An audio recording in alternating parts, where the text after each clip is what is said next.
Дэлхийн нийтээр ногоон эрчим хүч рүү шилжих томоохон шилжилт өрнөж байгаа энэ үед манай улс эрчим хүчний хараат байдлаас гарах ногоон эрчим хүч рүү шилжиж байгаль эколог дээлтэй хямд өртөгтэй эрчим хүчээр ард иргэдээ хангах цаашлаад эрчим хүчний экспортлогч орн болох томоохон зорилтын хүрээнд ногоон эрчим хүч буюу сэргээгдэх эрчим хүч рүү шилжих нь зүй байсан юм а. Энэ үед дэлхийд ногоон эрчим хүчний үйлдвэрлэлээр тэргүүлж байгаа Австрали улсын туршлагыг тус улсад энэ чиглэлээр суралцаад ирсэн Монгол залуусаараа дамжуулан нутагшуулах боломжийг дээрх хэлэлцүүлгээс харж болохоор байлаа.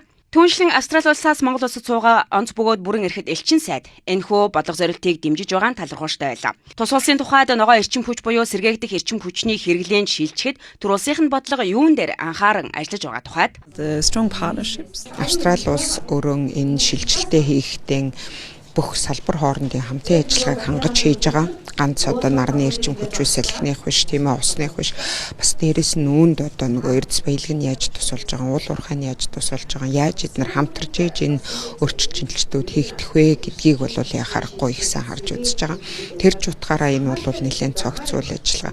Мөн түүнээс гадна нөгөө зохицуулалтын асуудал, тийм ээ. За гарч байгаа эрчим хүчээ жишээлх юм бол яаж түгээх юм, яаж одоо урамшуулах юм, яаж үүндээ хөрөнгө оруулалт олох юм гэдг юм уу. Энэ зүйлүүд бол бүгдээрээ бас одоо Монгол улсад туршлагын шилжүүлэх, хэрэгжүүлэх юм бүрэн боломжтой. Монгол улсын тухайд эрчим хүчний асуудал ерөнхий хуультай дээр 80 гаруй дагалдах журмаар зохицуулагдж байгаа нь эрчим хүчний салбараа ногоон эрчим хүч рүү шилжихэд цаашлаад иргэд бага өртөгтэй эрчим хүчээр хангагдах нөхцөл бүрдүүлэхгүй одоо хүртэл эрчим хүчнээс хараат байсаар байгааг улсын хурлын гишүүн Игцэцэг онцоллоо. Тэр журам гэдэг бол өнөөдөр доктортой бус маргааш нэг хүн ирэхэд тэр журам байхгүй болно, өөрчлөгдөнө. Тэгэхээр аль болох энэ харилцаагаа бид нар хуулийн дээр суулгаж өгчээс доктортой болдгийм байна. Магадгүй ингэ доктортой болгоснороо бид нар өнөөдөр тэр хөрөнгө оруулалтыг татна. Тэгжээж өнөөдөр энэ засаглал нь сайжирна, ил тод байдал нь сайжирна. Энэ салбар хөгжих нэг чухал үндэс бий болох юм. Тэгэхээр улсын хурлаас энэ зорилтыг дэвшүүлээд та бүхэн мэдж байгаа улсын хурлаас 3 том стратегийн зорилт дэвшүүлсэн. Шинэ одоо 126 гишүүнтэй улсын хурал. Нэгдүгürt нь иж бүрэн зохицуулалттай хууль эрх зүйн орчныг бий болгоё. Тэгэхээр яалтчгүй эндээс харахад бид нар иж бүрэн зохицуулалтаа болгож өгөхөөс аргагүй болчихж байгаа. Хоёрдугаар асуудал нь болохоор цаг үеийн нийцсэн хууль эрх зүйн орчин гэж байгаа. Тэгэхээр Монгол улсын эрчим хүчний тухай хууль 2001 онд батлагдсан хууль. За нэг 15 удаа нэг өөрчлөлт хийсэн.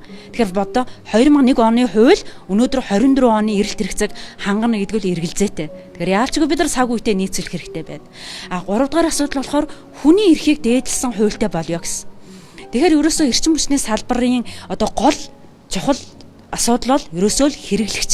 Тэгэхээр яавал тэр хэрэглэгчдэр яг тэр одоо зах зээл байж болох доод үнэтэй үн тарифыг өгөх үү? Яаж тэр сэтгэл ханамжтай сервисийг хүргэх үү гэдэг маань бол ерөөсөө л энэ хуулийн дээр сууж өгдөг юм байна. Гэдгийг бол бид нар одоо яг энэ ижил төстэй одоо 5 улсын дулааны цахилгааны хууль эрх зүйн орчныг бүр маш сайн судасныхаа үндсэн дээр ийм дүгнэлтэнд хүрж. Манай улсын цахилгаан дулааны эрчим хүчний хэрэглээ жил бүр дунджаараа 5% нэмэгдэхийн хэрээр хүртээмж буурсаар хизээмүдгүй эрчим хүчний тэг зогсолт хийх мөч ойрхон байгаа талаар салбарын мэргэжилтнүүд анхааруулсаар ирсэн. Гэтэл нөгөө талдаа бид доктортой хөгжлийн зорилгын хүрээнд ердөө 7 хүрэхгүй жилийн дотор сэргээгдэх эрчим хүчний хэрэглээгээ даруй 2 дахин нэмэгдүүлж эрчим хүчний хувьд хөрш орнуудаас хараат бус болох тухай амлалт өгсөн. Судалгаагаар манай улс 2600 гигабайт нар салхины эрчим хүчийг суйрлуулах боломжтой бөгөөд энэ нөөцөөрөө дотоодын хэрэгцээгээ бүрэн хангаж Азийн зүүн бүс нутаг руу экспортлох боломжтой гэж үздэг. Тиймээс Австрали гэх мэт орнуудын тэргуун туршлагыг судлаж